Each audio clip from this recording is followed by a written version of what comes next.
नमस्कार, आप देख रहे हैं आरटी हलचल और मैं हूं आपके साथ वैशाली। आइए नजर डालेंगे आज की हेडलाइंस की ओर। घर बैठे सरकारी अस्पताल में उपचार कराने के लिए बन सकते हैं पर्ची ऐप लॉन्च। किसानों ने फसल बीमा की मांग को लेकर कलेक्टर परिसर में दिया धरना। घर में फंदे पर लटका मिला बुजुर्ग का शव, जिला अस्पताल में हुआ पोस्टमार्टम। और ग्राम मोहत के ग्रामीणों ने जमीन पर कब्जा करने की कलेक्टर से की शिकायत। और अब खबरों को देखेंगे विस्तार के साथ। बुरहानपुर के जिला अस्पताल में आप घर बैठे मरीज अपनी उपचार करने की पर्ची बनवा सकते हैं, जिसके लिए अस्पताल की ओर से ई ऐप लॉन्च किया गया। बारकोड स्कैन करते ही आपकी जानकारी मांगी जाएगी। जानकारी सबमिट करने पर आपकी पर्ची बनाकर तैयार होगी। केवल आपको खिड़की पर नाम बोलकर अपनी पर्ची लेना होगा। यह सुविधा जिला अस्पताल में 20 अगस्त से शुरू हो गई है। अभी तक 14 मरीजों ने इस योजना का लाभ लिया है। इस योजना के तहत अस्पताल में एक पर्ची काउंटर अलग से लगा गया है, ताकि वहां पर मरीज नाम बोलते ही उसकी पर्ची मिल जाए। गौरतलब है कि जिला अस्पताल में लंबी लंबी कतारें पर्ची बनाने के लिए लगती थी। इसके लिए अब सरकार की ओर से ई ऐप लॉन्च कर दिया है। इसमें बारकोड स्कैन करते ही अपने घर में बैठे बैठे पर्ची बनवा सकते हैं, जिससे समय की बचत होगी, ताकि समय पर मरीजों का उपचार हो सके। इसके लिए यह सुविधा शुरू हुई है। अब मरीज योजना का लाभ ले रहे हैं। मरीजों के लिए ई हॉस्पिटल के अंतर्गत अब सेल्फ रजिस्ट्रेशन का एक ऑप्शन रखा है, जिसमें क्यूआर कोड जनरेट हुआ है।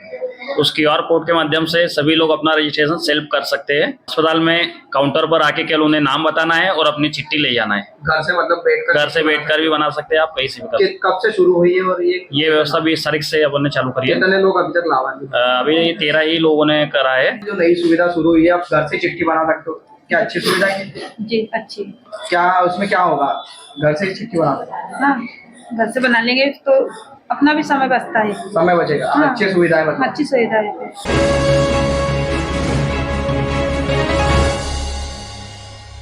बुरहानपुर के जिला कलेक्टर कार्यालय में प्रगतिशील किसान संगठन के बैनर तले जिले के किसान कलेक्टर कार्यालय पहुंचे और उन्होंने यहां पर फसल बीमा की मांग को लेकर धरना प्रदर्शन किया। किसानों ने आरोप लगाते हुए कहा कि पिछले 3 वर्षों से हम 10 बार फसल बीमा के लिए शिकायत कर चुके हैं, लेकिन आज तक भी कोई निराकरण नहीं हुआ है। जिले में 22,000 हेक्टेयर में केले की फसल किसानों द्वारा लगाई जाती है, जिससे करीब 10,000 से अधिक किसान जुड़े हुए हैं, लेकिन आज तक भी फसल बीमा नहीं हो पाई है। तेज हवा, आंधी और ओलावृष्टि के कारण हमारी केले की फसल को अधिक नुकसान होता है। हमें किसी प्रकार की सहायता नहीं मिलती, इसलिए फसल बीमा जरूरी है। फसल बीमा नहीं होने पर किसानों ने विधानसभा चुनाव का बहिष्कार करने की चेतावनी दी। इस दौरान बड़ी संख्या में किसान मौजूद थे। यहाँ संपूर्ण बुरहानपुर जिले में 22,000 हेक्टेयर में केले की फसल लगाई जाती है और इस फसल के लिए बीमा एक कवच है, क्योंकि बार बार मौसम के कारण फसल बर्बाद हो जाती है। और हम 3 साल से किसान से सरकार से बार बार निवेदन कर रहे हैं, कलेक्टर के माध्यम से मुख्यमंत्री जी को निवेदन कर रहे हैं कि केला फसल बीमा योजना लागू की जाए, लेकिन यह गूंगी, बहरी और अंधी सरकार हमारी बात मानने के लिए तैयार नहीं है। हम 3 साल में 10 बार ज्ञापन दे चुके कलेक्टर महोदय को और मुख्यमंत्री के नाम से ज्ञापन दिया है, और 10 बार ज्ञापन देने के बाद भी हमारी मांग पूरी नहीं होगी 3 साल में, तो हम उग्र आंदोलन करने की तैयारी में है। अब क्या मांग है तुम्हारी? आज हमारी मांग है केला फसल का बीमा होना अनिवार्य है।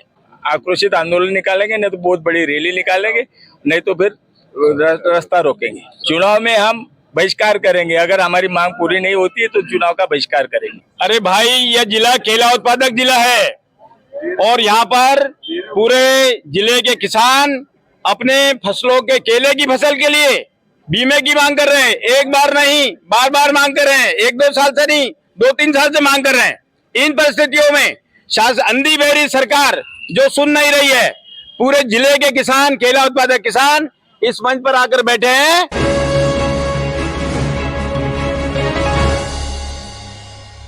बुरहानपुर के शिकारपुरा थाना क्षेत्र के नया मोहल्ला क्षेत्र में 53 वर्षीय बुजुर्ग का शव घर में फंदे पर लटका हुआ मिला। जैसे ही परिजनों ने खिड़की से देखा तो बुजुर्ग फंदे पर लटका हुआ दिखाई दिया।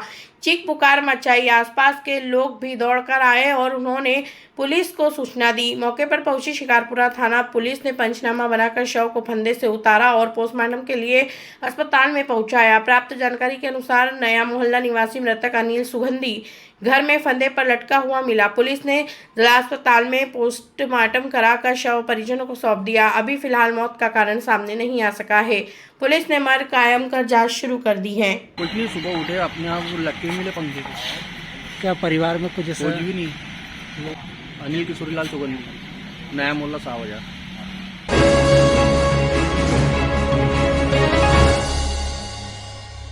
बुरहानपुर जिले के मोहत के ग्रामीण जिला कलेक्टर कार्यालय पहुंचे और उन्होंने कलेक्टर से लिखित में शिकायत करते हुए जमीन पर गांव के एक दबंग द्वारा अतिक्रमण करने का आरोप लगाते हुए शिकायत करते हुए कार्यवाही की गुहार लगाई। ग्रामीणों का कहना है कि हम सभी किसानों की मोतिया देव तालाब में डूब में जमीन गई है, लेकिन आज तक भी हमें किसी प्रकार से सहायता नहीं मिली है। अब हम चाहते हैं कि हमें मछली पालन समिति में शामिल किया जाए ताकि हमको भी रोजगार मिल सके, लेकिन यहाँ पर एक गांव के बाड़ू नामक व्यक्ति ने कब्जा किया है, जिस पर कार्यवाही होना चाहिए। इस दौरान बड़ी संख्या में ग्रामीण मौजूद थे। हम अभी कलेक्टर ऑफिस आ चुके हैं और हमारी समस्या यह है कि मोतियादेव तालाब में हमारी जमीन जा चुकी है। जिनकी जमीन जा चुकी है वो 32 काश्तकार है और मोतियादेव तालाब का 32 काश्तकारों को अभी तक लाभ नहीं मिला है। और एक बाड़ू व्यक्ति है जिसका नाम बाड़ू है, उसने 10 साल पहले मोहद में समिति बना चुका था और 10 साल से भटनागर साहब जो मत्स्य पालन अधिकारी है वो हमारे को यही बात बता रहे हैं कि आपकी समिति नहीं बनेगी। तो इसलिए हम आज कलेक्टर ऑफिस आए हैं। कलेक्टर साहब से ये लगाएंगे आज कि भाई मत्स्य पालन समिति का हमारे को लाभ दिया जाए।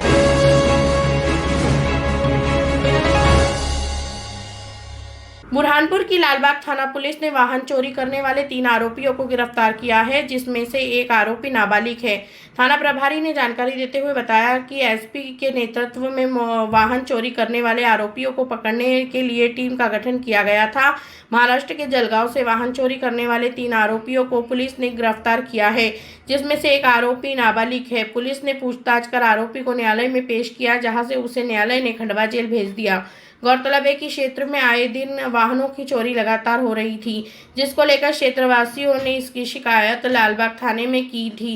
लालबाग थाना पुलिस ने टीम का गठन कर चोरों की तलाश की और पुलिस को एक बड़ी सफलता हाथ लगी।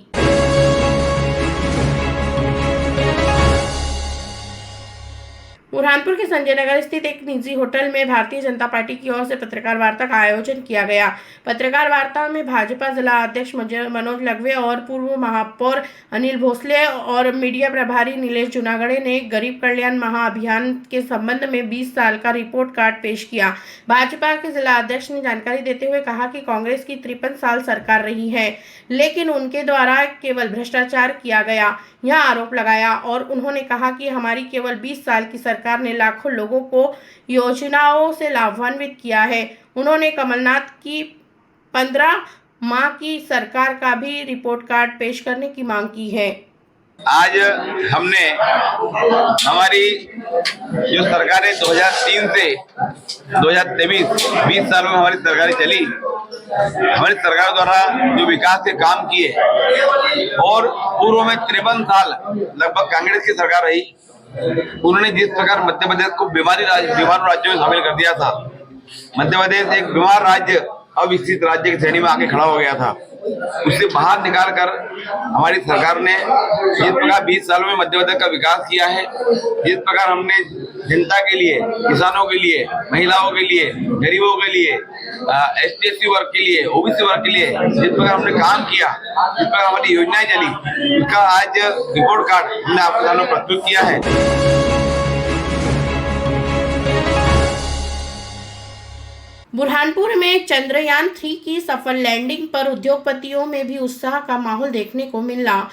उस उद्योग नगर में व्यापारी और उद्योगपतियों ने आतिशबाजी कर जश्न मनाया। उन्होंने कहा कि चंद्रयान हमारे भारत देश की एक सबसे बड़ी उपलब्धि है और उन्होंने देश के प्रधानमंत्री नरेंद्र मोदी के साथ इसको सभी वैज्ञानिकों का भी आभार माना। चंद्रयान 3 की सफल लैंडिंग का सीधा प्रसारण उद्योग नगर स्थित टीपीए हॉल में टेक्सटाइल प्रोसेसेस एसोसिएशन के सदस्य उद्योगपतियों द्वारा प्रोजेक्ट स्क्रीन पर उत्साह और आनंद पूर्वक देखा गया। प्रसारण पश्चात उद्योगपतियों ने आशीर्वादी कर देश की विज्ञान के क्षेत्र में इस अभूतपूर्व उपलब्धि और सफलता का जश्न मनाया।